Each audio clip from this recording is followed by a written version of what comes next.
It will be dedicated to mastering of the development of complex components. In a minute you are going to understand what is this.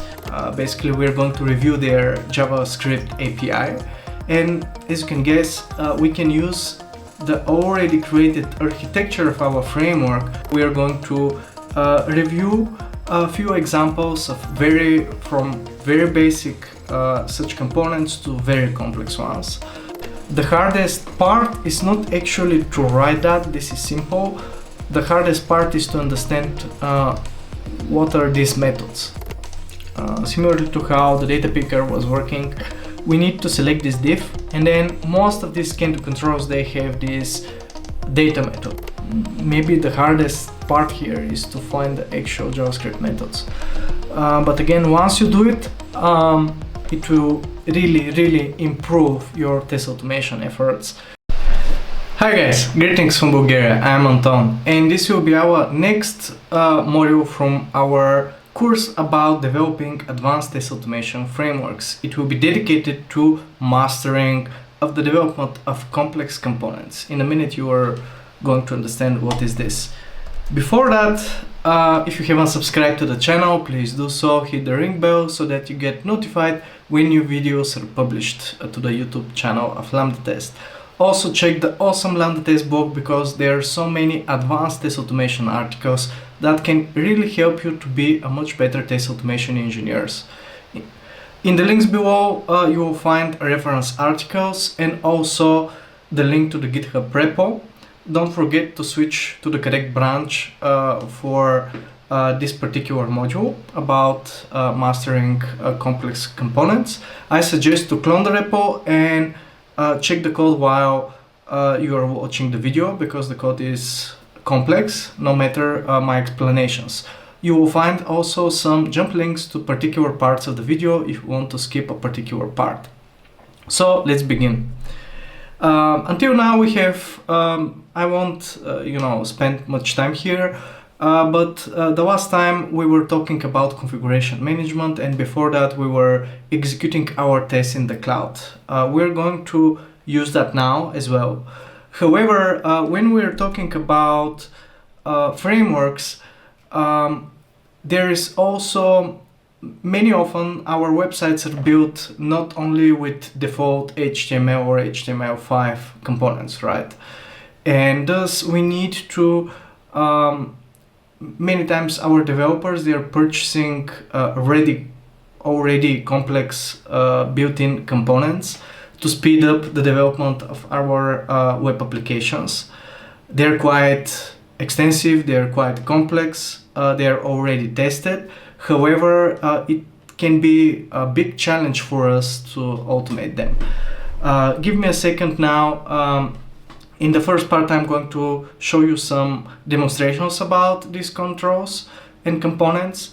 After that we're going to review their capabilities that allow us to automate them. Basically we're going to review their JavaScript API, and as you can guess, we can use the already created architecture of our framework to integrate that and create different components inside our framework, and later helping us to automate all of the flows. So in the third part of the video we are going to review a few examples of from very basic such components to very complex ones, and you can play with them. So let's get started and discuss what is a complex component for me. Again, this is a term that I came up with. Before you begin, clone here the repo and check out this complex component mastery branch from the Polaris White Test Framework GitHub repo. So a complex component, a regular component is, if you remember and if you watch the videos, I suggest to watch them sequentially from this playlist, because we are upgrading little by little our framework. So our current architecture, if you remember, is that basically we have different components. We don't have just like in other libraries we have just one generic class responsible for working with elements on the page. However, here, in order to simplify the maintainability, the readability of the tests, and to make our tests more plug and play and component based, we have different classes for all of those different inputs, buttons, emails, etc. And if you remember the second video when we developed the web core framework, all of those classes, they have specific properties, specific elements which are making our work easier later to learn the framework and to ease our work when we automate the web pages. And this plugin architecture, component-based architecture like a Lego, it helps us now to add more components about these very complex different functionalities. Let's see them. Like one of them can be, right now, by the way, I'm not doing an advertisement or anything. I'm going just to present as an example some components that I worked in the past in enterprise projects. In my first company where I was a QA architect, they were working on these Can-Do UI components. They're not only based on jQuery, but also they have similar components for desktop applications, mobile. Their web components were supporting various web technologies like Angular, React. It doesn't matter if your tech stack. But in general terms, when you buy such a set of components, they're very flexible. They have a lot of configurations, like this DataPicker.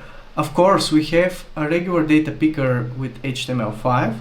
However, this particular picker, it has many other built-in capabilities, like you can switch different themes to style it. You can add many features on top of it, etc. And all of those web components, at least, they're heavily JavaScript based, right? So you have this picker. Another example is another website, FullCalendar.io. It's full-fledged calendar that we can, it's similar to, for example, Google Calendar. And we can create events, we can alter them, we can switch to different months here. Yeah, you can check it later, the demo. But again, it's highly configurable and we can do many things on top of it. Then you have this sort of grids that, again, this is just the basic usage, basic example. They're much more sophisticated grids. Like as you can see, we can have a grid inside a grid, then we can have a grid inside a grid with different elements here, with star ratings, with different of those more complex components nested inside with images. We have different filters, we have sorting, we can turn on and off different columns here. It's very complex, right? And again, this is just part. You can add many other features here, and it's quietly configurable. So this is another popular type of component, and it's extremely hard to automate if you don't do the things that we are going to discuss now, how to use JavaScript. If you rely on real clicks, for example, to click here and then click on the column, you can imagine that you cannot build a generic solution. I mean, for each particular grid page, you have to write these custom actions, and this will be much slower. Imagine that you have, I don't know, maybe here 20 pages. How do you navigate to the page 20 if you don't have the switch? You're going to click this 20 times or what? Or how many often we need to verify all the information inside the visible place of the grid? How are you going to do that with WebDriver? You're going to get a cell by cell. Again, this is an overkill, and we need a smarter approach. And again, there is a smarter approach, and I'm going to teach you how to do that in this module. And the last example, the hardcore, the hardest of all, is this editor. It's a very popular framework, CK editor. Last year I had to work on that in a project that I was involved, and it was a challenge, really, because for all of those components, sometimes the documentation is really great. Other times it's harder because the documentation is fine for the regular usage, but then the actual JavaScript API is not so well documented because this is something internal for the component, and our work as test automation engineers is getting much harder.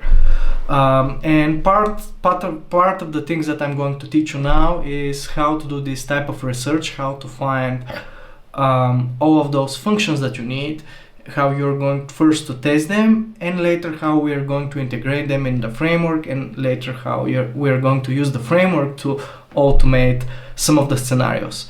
Again, because I was part of a company that was responsible for selling and building those components, most of the time it's not your job to test whether, for example, here the boat is working or not. I mean, you're going to check, of course, whether this works or not, but most of the time when you buy such a component, the reason for paying money for something is that you realize that it was tested well and it was automated. And in reality, I can say, at least for the company that I was part of, they have a really great QA process, and they have many QAs responsible for maintaining the quality of those components. However, the thing that you need to check and focus is whether the component was well configured for your case. For example, this particular editor, it has tons of options here that each of them is configurable whether it needs to be shown here or not. And many often for each particular option there are some variations how this works, right?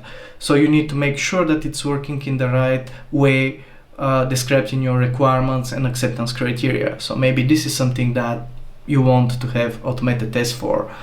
And after that, when we expose these particular actions via the JavaScript in our test automation framework, you can just focus on automating your business requirements instead of testing the component itself.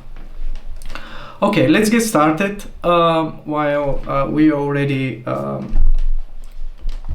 discovered and discussed that. So I'm going to begin with this DataPicker here. Again, in order to research that, I'm always opening the demos, and after that I'm searching for the developer documentation about them.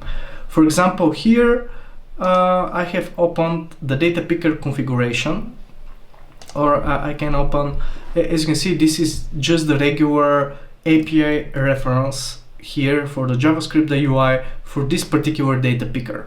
As you can see, at least this Telerik website, it has a very good documentation about all of the capabilities that this component supports. As you can guess, maybe we will be able to open and close the picker. Maybe we can get the max value configured to pick as a date, or the minimum. Again, probably this is something that you want to verify, because, for example, if you're a bank or a hospital, there are certain cases where it doesn't make sense as a requirement to pick I don't know, a date much in the past or much in the future, and this is why this is something that you need to check whether it meets your acceptance criteria. And of course, we need to verify when we pick a value or it was set by internal process of the application, whether the value is set correctly in the DataPicker, etc. And we want to be able to change that. So these are the main functionalities that we want to do.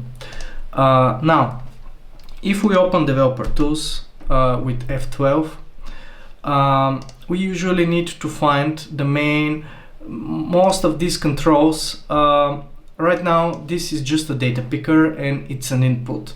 Again, it can be an input, it can be a div. It really depends on the company. Many often, for example, if we see the very complex grids or the editor, you will see that the whole thing is inside a single div. Of course, with many other elements, but again, the main logic is happening through JavaScript. So our starting point always is this placeholder for the component. In this case, this is this particular input here. So we need to initialize this picker. And when we get from the configuration, if we click, let's see for configuration, or if we want to open it. As you can see, they have very good explanations how you can initialize the picker. Here we are using jQuery with this $sign. Again, if you are not very proficient in JavaScript, don't worry. Like in the past, I wasn't as well. I was mainly working with Java and C#, and not always we are web developers, right? And understand that completely. Of course, I always had basic knowledge of JavaScript and HTML in order to be able to write automated tests, and later I got much more proficient. However, initially, when I wasn't so sure what I'm doing, I just asked my developers to help me with this initial syntax. Right now, you can check the documentation and experiment in the DevTools like I'm going to do. But in jQuery, this means find me the element with this particular ID. And this is the thing that we are going to do. So as you can see here, this is how we initialize the DataPicker object in JavaScript. And later, we will have some functions here, obviously, to work with the DataPicker itself. So let's see how this works. We switch to the console, and we are going to initialize this DataPicker. And I researched how this works. I checked the documentation for the value. As you saw, there is such a method. And this is how we can set the value to particular date and month. Maybe first we can initialize some variables here. Just be sure we start always from 0. So this means that this will be the 7th month. And now I can initialize that like that. Again, you can use the variable if you want. And as you can see, we set the date to July 15th, the current year. If we want to get again what is inside right now in this DataPicker, this is fine. Maybe we can type DataPicker. As you can see, there is a method for, maybe we can test that. As you can see, we have a method for open. Actually, in a minute we are going to see that. But if you want to get the current date, again, you can find the DataPicker, then data can do DataPicker. And then when you use the value method, this will return the current date. As you can see, this is the date here. Later in the C#, when you got this particular string, we can convert that to C# date time. The same way you can use the min method to get the minimum supported date. Again, this can be something that you want to verify that it was configured the right way. We can get the max date, of course, which as you can see is 2099. We can again open the picker. I don't know why you want to do that, but it's possible. The same way we can close it. And besides that, we can get all of the options and print them. Again, maybe this is something that you want at least one test to be sure that it's working. Oops, sorry, we need here to change the ID of that. DataPicker. So as you can see, we have a lot of options. Maybe you don't need to know all of them, but as you can see, we can change the format. So depending on your country, the format, for sure you need to change that. In America is one thing, in Europe is another. All right, so here is the FullCalendar IO. Again, how we do the research. I opened the docs, their docs, development docs. And again, not always you have a so great documentation as for the can-do controls. This is why I'm checking all of the developer documentation and I'm copy-pasting in a document all of the different parts that I think that maybe they can help me. And probably here, the same way as we initialize the DataPicker, we'll be able to initialize the calendar. And then as you can see, we have methods like next, preview, previous year, next year. This is awesome because if you don't have such methods, again, if you want to switch to the next year, you don't have a button here. This means that you have to click here 12 times. This is not working. Like, you don't have query parameters, you don't have cookies. So the only way to do that is through JavaScript. And we need to find those methods.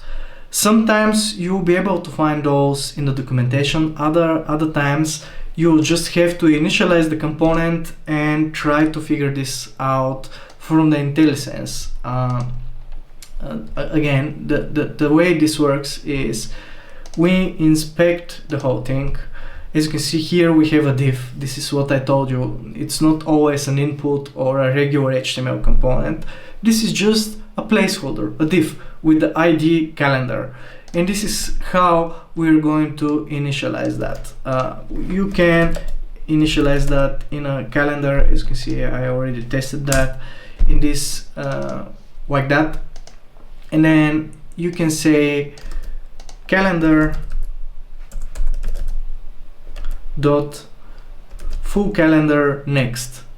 And as you can see, we switch to August 2024.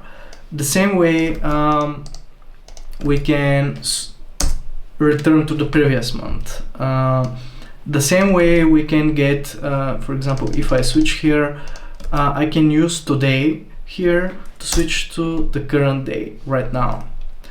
Or I can set to a specific day. For example, maybe we can set that in the past. As you can see, we have year, month, day. We have a method go to date, and we are getting the current instance, the FullCalendar, and we are switching to this particular month. And as you can see, we switch to 2022. Or we can get the current date. As you can see, here we have get date. And this will be the method probably that we are going to use for verifying what is the current value in the calendar. As you can see, it's 2022 June 15th. And what else? Maybe we can again switch to today, and we can remove all of the events. As you can see, all the events were removed. Otherwise, imagine how you're going to do that. Even if you have delete methods, it will be extremely hard in these components. Most of the time you don't have inside this div other IDs. The text might be not unique, and it will be extremely hard for you to work with all that. And this JavaScript API, it's excellent. I mean, right now, another capability is to update. Actually, first we can, before updating the event, we can add an event, render the event, and we can change here new, and as you can see we have a new event, or we can update one, which is completely fine. As you can see, we have updated title. Again, these JavaScript functions or their particular syntax is not important. The important is the exact the principle of how we use it, right?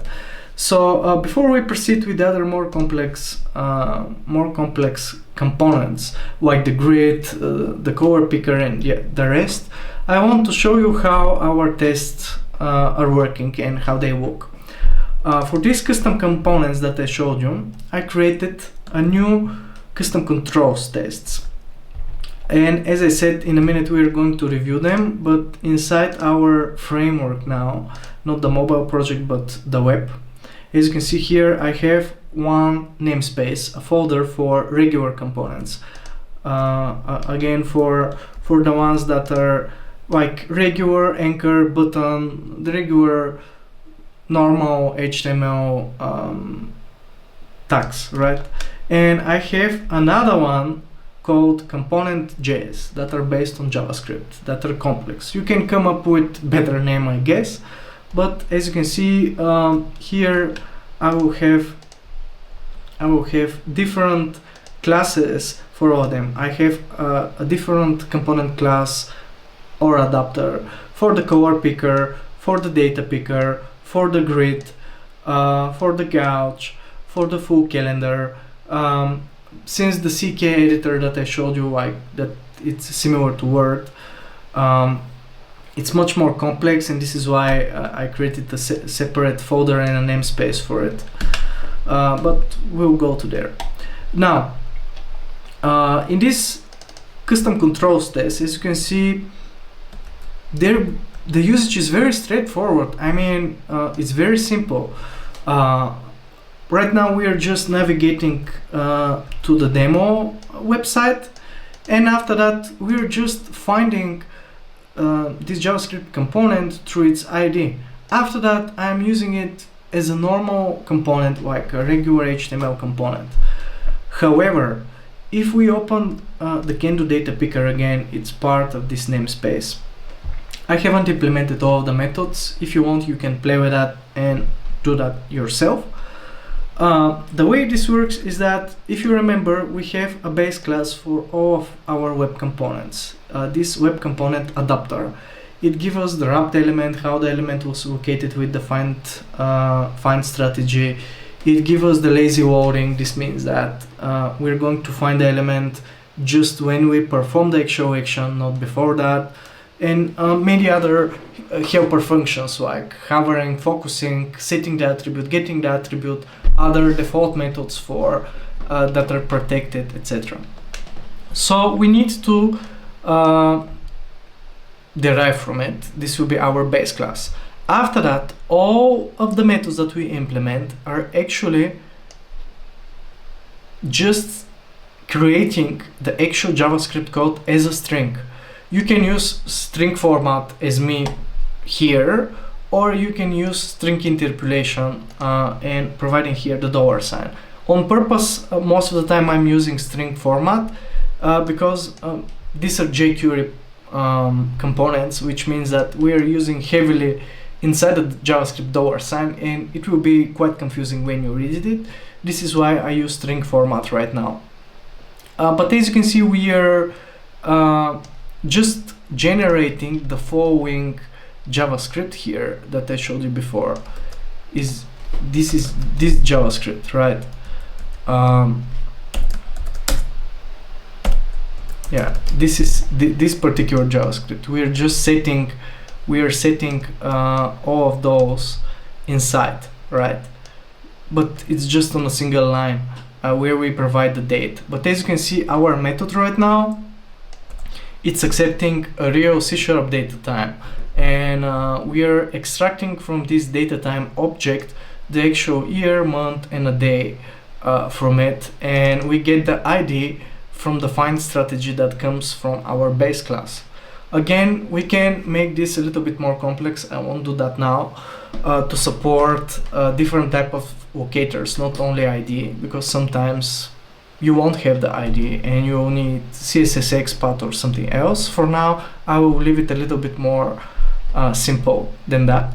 And when we generate the JavaScript, we just use our JavaScript service that again comes from our base class to execute that, and this works out of the box. This is how the DataPicker works. Similarly, I have a similar component for the FullCalendar. Again, we are deriving from our web component adapter. Then we have, as you can see here, FullCalendar method jQuery expression. This is the one that it's finding our FullCalendar and initializing it. And after that, we just use string format to append to this one the particular method, right?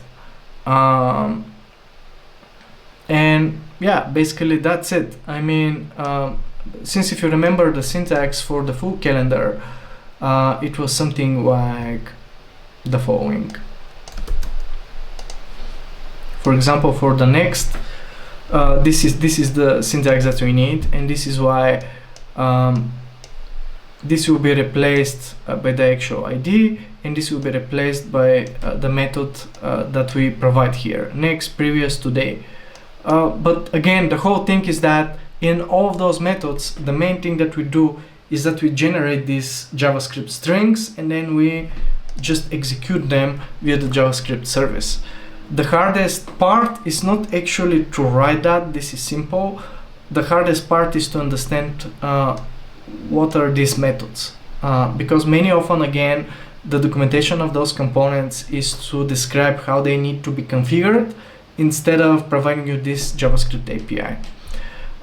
Maybe the most sophisticated method here is how we go to a particular date. As you can see, we again use string format to append here the ID. We have the go to date method, and again we use the different properties from the date time to get the current year, month, and a day. This is how this component works, and as you can see, this is the simple test and how we use it. We initialize again the FullCalendar, we provide the ID, and we just expose all of the methods that we might need in our tests. I implemented something similar for the can-do color picker. I won't spend much time on it, but again, I just wanted to give you a little bit more.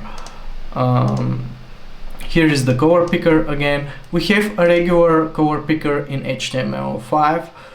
However, again, here this DataPicker, it has much more capabilities and methods. And the same way, if you inspect that, this is just in most cases it has internally other buttons, and it might be even not,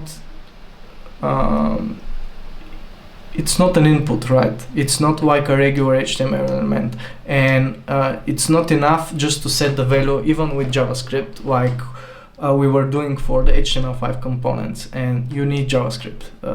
This is the whole thing that I wanted to say for it.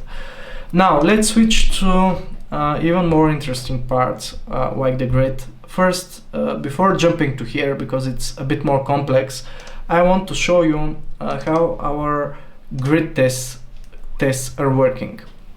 I created tests for the basic usage, this grid again. I implemented some and exposed some methods for this type of sorting, for filtering.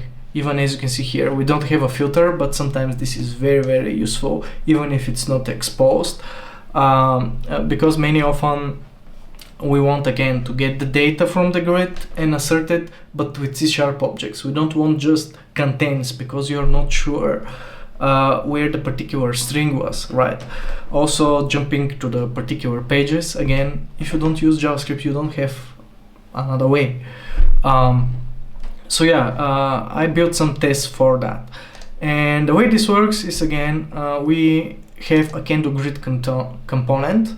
Here we find it like a normal, actually I forgot here to, we need here the URL. So I'm going to navigate to the particular URL. By mistake I delete that. So yeah, first we navigate to the demo website, we accept all of the cookies and the consent, then we find the grid.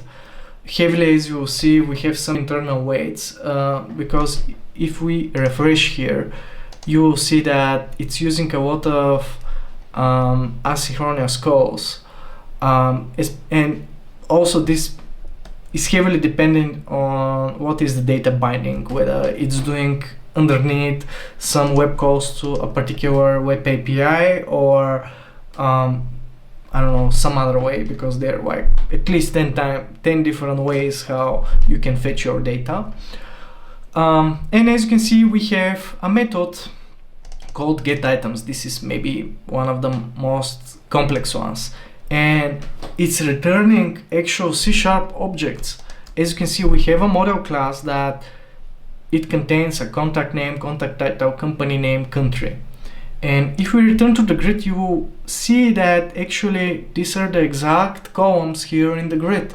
This means that my method getItems will return this particular line is this grid item.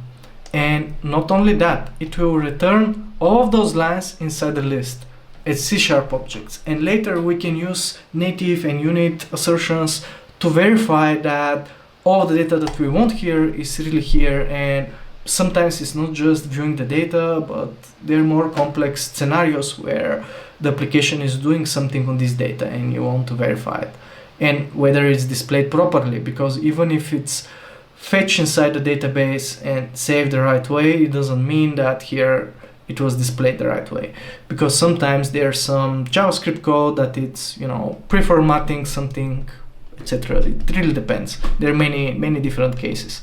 And again, if we don't want always to again verify all of the data, because sometimes you won't know what's here, sometimes it may be populated on random, I don't know, then the popular way how to do that is to filter your unique name by ID or something unique that you built into the database and display just it and then verify it. And this is why I implemented a filter function here. As you can see here, we can provide the column names as constants. Right now I didn't do that just for simplicity and for you to be easier to see what I'm doing. But this my filter method here, it's actually accepting the column name, the filter operator, which is enumeration, and believe me, underneath we're doing some pre-configurations that by default the JavaScript code, it's not working with our enums. And this means that as you'll see in a second, we have an enumeration and a switch, and we are rewriting the whole JavaScript code. It's more complex than that. And then we are filtering by this Thomas guy that it's part of our grid. So we have sorting again, we are sorting, we have different type of sorting, ascending and descending. Also, we can sort by a particular column, so I exposed this method. We have methods for getting the current page number, the current page size, and the getItems. And the way this works is, again, I check their documentation, like the DataPicker for the grid. As you can see, there are tons of methods. It's quite extensive. It took me some time to figure out all the internals and how they work. So again, in order to start, you need to search for this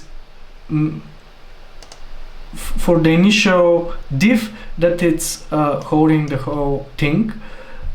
In our case, this will be a particular div. Give me a second to find the locators. Right here we have a div, this div with ID grid, and this row, data row grid.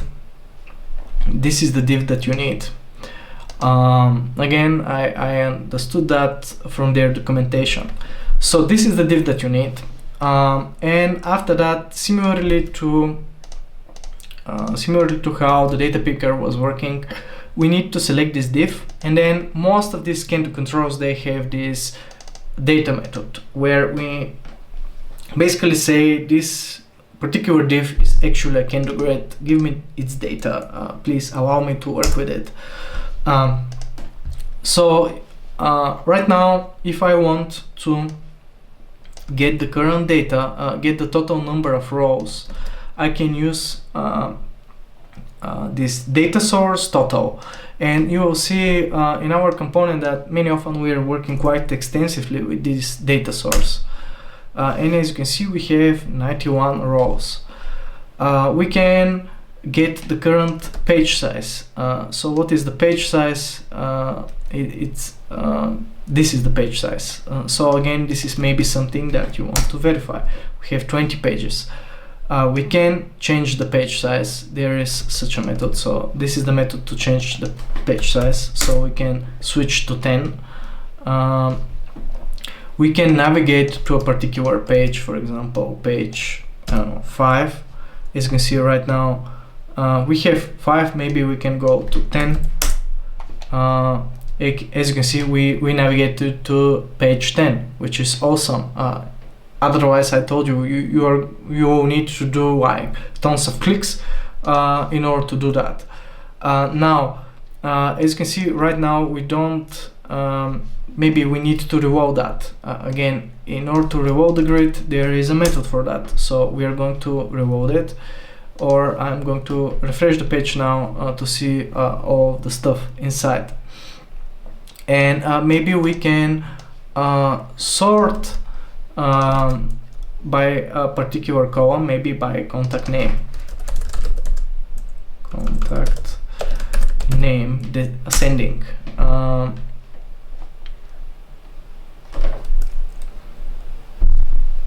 And maybe there was a mistake in the name of the column.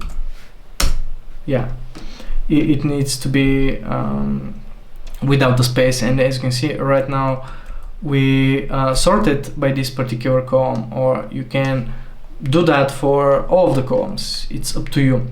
If we want to apply a filter, we can definitely do that. The filter works this way. We are initializing the grid, we are getting the data source, there is a filter method. We need to add here again the name of the column, the type of the filtering, whether it's equal, greater than, contains, there are many of them, but as you can see, inside our C# code we had our C# enumeration, but in practice here they have a very specific syntax that we will need to build this particular string later to provide to our JavaScript executor and service. And let's say that we're getting this particular name. That's fine. And as you can see, we filter that, which is awesome. Lastly, we can get all of the data. Let's remove all of the filters. We can do that. As you can see, we remove the filters. We can get all of the items as well. And usually they are returned, and we want to return them as JSON. When we have the JSON string, we can deserialize it to the list that I showed you, or just to the particular model class I told you about. Of course, the model classes, it will depend on your columns and the actual data. So in many cases, this is something that later you need to do. But yeah, you have a method dateItems, but we need internally to use JSON stringify, which will convert the current data items, which are basically JavaScript objects, and it will convert them to JSON. And as you can see, this is the exact JSON that later we are going to work with inside our C# code, and we are going to deserialize it to C# objects, which is awesome. Again, you can get all of these data as C# objects, which is awesome. Really quickly, how this works inside our code. Again, this is a bit more complex component. I won't spend all the time needed right now to explain everything, but I'm just going to point some of the key parts here. And one of them is that actually when you load such heavy JavaScript components, many often, if you try immediately to execute the JavaScript code, you will get JavaScript exception that a particular property, like for example the data source, wasn't initialized yet. In order to fight this problem, I initialized again here a WebDriver wait. And if we look closely below, you will find two methods that I'm using heavily inside of all of other methods. One of them is called wait for data source to be initialized, and the other is wait for data items to be initialized. The thing that we do here is that we are using this getGrid reference. As you can imagine, this is just the initializing line for the grid, and later when we have initialized the grid, we are executing this script over and over again until it returns true, until the data items are not null and they have a length more than 0, or again here yeah, actually I have here a typo. This is the data source, so we wait here for the data source not to be null, and we're going to execute that many times. And this is the way this works. Again, for example, for the filter, maybe this is one of the most complicated pieces of code here. We're waiting first for the data source. If the data source is not initialized the first time when you execute the script, it will just fail and do nothing. So when we have the data source, after that you're free again to design the whole filter logic. Again, here we use a string builder since the filter is much more complex. Again, here I won't spend now time to explain how internally the filter is working. I will just put a reference article for that. Again, maybe for the get items, this is the only method that I'm going to explain. Again, we wait for the data items to be initialized. We get the grid reference. We use string concatenation. You need to be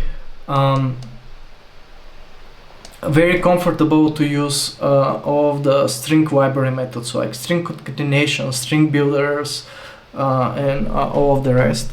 So here we use string concat, which will just connect as a plus sign the grid reference and this JSON stringify grid data items. This will return this big JSON that we saw earlier, this JSON, as a string.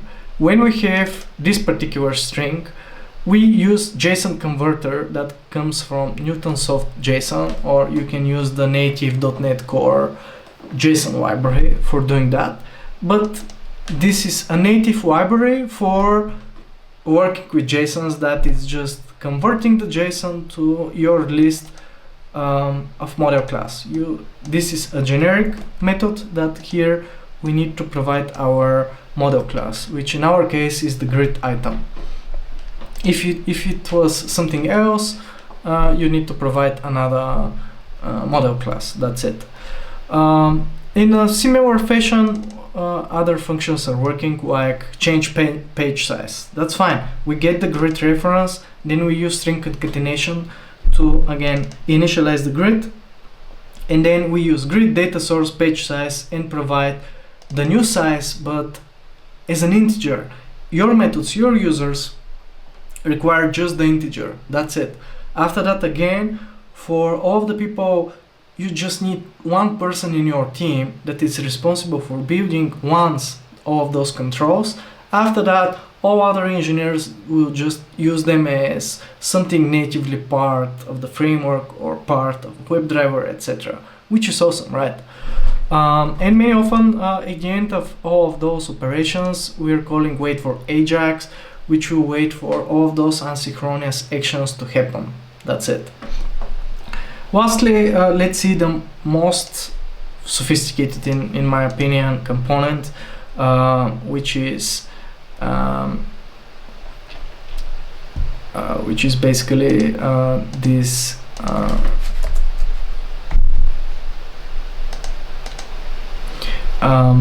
editor. Again, the way we use it is when you navigate to, these are our tests, when we use this particular demo feature rich, let's open it. Here it is. It's loading. As you can see, we need again to wait for it. Again, we can select a particular code, we can make it italic, we can make it bold, we can insert images, we can highlight something.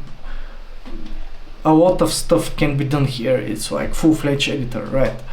Again, when I was doing my research how I can work with that, again, I read the whole documentation and everything. Here it was more challenging because, as I said, there are a lot of examples how you can configure the whole thing, but not so many, or at least it's not very sorted the right way to find how to work with the JavaScript API. As you can see here, we have get data. Probably this is something that we can get what's inside. We have set data. We have execute. Probably we'll use that to execute some commands like undo, redo. Also, here in the how-tos at the bottom, I found that they have more examples to do more sophisticated stuff. So I got some of the parts that I used from here. So yeah, let's do some actions in the console about that. Again, I'm going to include some, for example, here there is a documentation about the commands, the list of all of the commands, and yeah, as you can see, we have the highlight, we have some logic, for example, what are the different attributes. Again, this was really a challenge how to work with. And from one of the examples, actually, I found that we can initialize and get the instance of the current editor like that. We are doing a regular query selector by this particular class, and then this element, it has this JavaScript property here. And this is how we get the particular instance, and after that you can call all of the methods. For example, we can get the current HTML content, editor instance get data, and this is the whole HTML here, and you can work with it, you can change that. For example, we already have the instance, so we can set the data. This means that you're going to override that and you're going to change it, and this means right here we change the HTML. This means that you can set whatever you want as an HTML here when you see how the editor formatted it as an HTML, which is awesome. Another thing, you can get the inner text of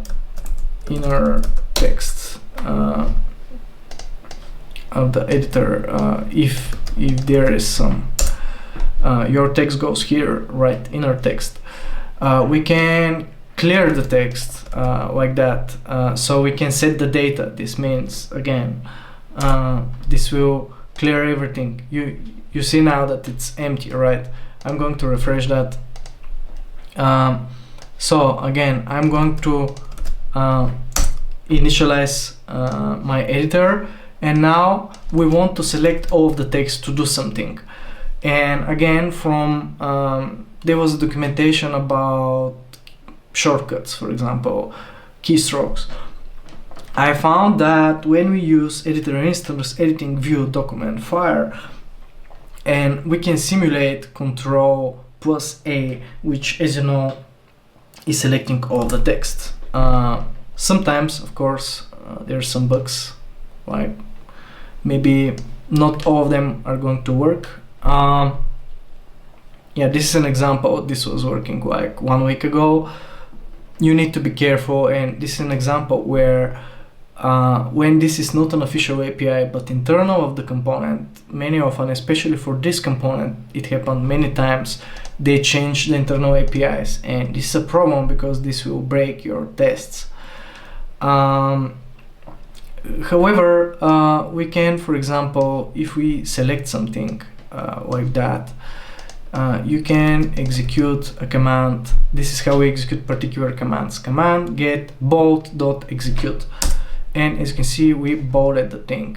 We can make it italic. We can undo. For example, this is how you execute undo. Now it's not italic, but we can redo and make it again italic. We can change the font, for example, font size, 18 pixels. As you can see, we change that. We can change the font family, again, with commands. As you can see, there are tons of commands here that we can use, and this is excellent. We can move the cursor, we can simulate enter, we can click toolbar buttons. For example, this will simulate the click of the bold button. Again, this was working. Right now, probably it's better to use the commands, or this was working in another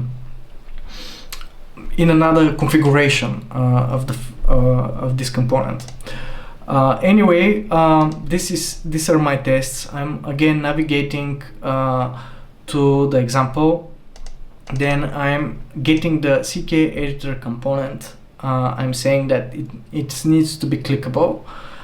This will wait internally for this loading to happen, and then we have methods like select all, and then I'm executing a particular command. For example,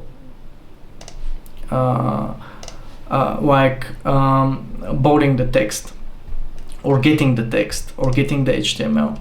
The way this works is, again, if I navigate to this particular namespace, CK editor, as you can see, we have many enumerations like of the commands. Again, I got them from their documentation.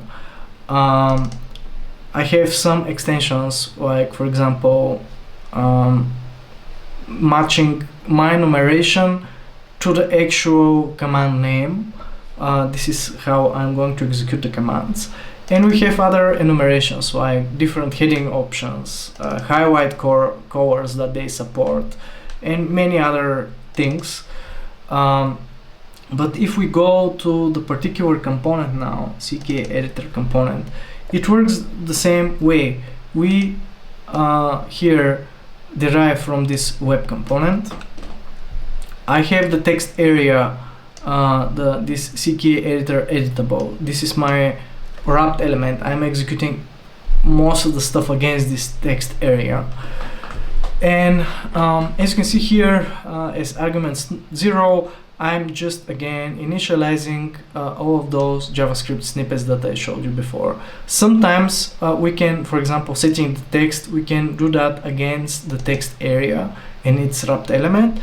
Other times we are just executing all of the commands. Maybe the most interesting method is how to execute a command. As I told you, we have this editor commands enumeration, and we have these extension methods where we just get the actual command name from this dictionary. As you know, the dictionary is key value pairs. So this will return the actual command. I'm going to format it the right way against the current instance, and then I'm going to execute it, and everywhere I'm using the JavaScript service. Again, here this is much more complex. It requires, maybe the hardest part here is to find the actual JavaScript methods. But again, once you do it, it will really improve your test automation efforts, and our framework support that. Otherwise it was going to be extremely hard for you if you don't have this particular architecture in the framework to support all of those heavy JavaScript components. So yeah, we reviewed the JavaScript API. Remember, this is the first part that you need to do. Read the whole documentation, experiment in the console, and after you have the snippets inside a particular document, then you need to integrate that in your framework.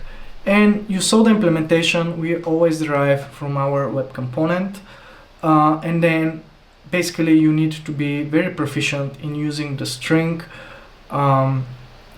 library of .NET or Java to build all of those JavaScript strings, and then we use the native JavaScript service or executor to execute those scripts. Remember that many often you will need for some of the more complex components, like the editor or the grid, to wait for particular JavaScript variable to be initialized. Otherwise you will receive a lot of JavaScript exceptions, and many often we use the WebDriver wait internally to re-execute a particular JavaScript code to check whether something was initialized or not. And also for some cases we use again wait for Ajax. This was the summary.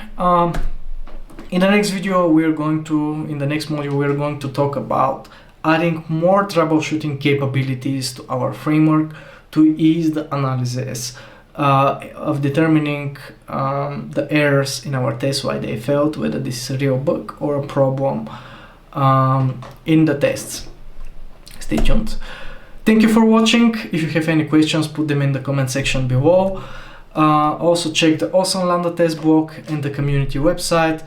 And don't forget to get your free certification about JUnit, NUnit, WebDriver, APM, and many other technologies from the Lambda Test Certification program.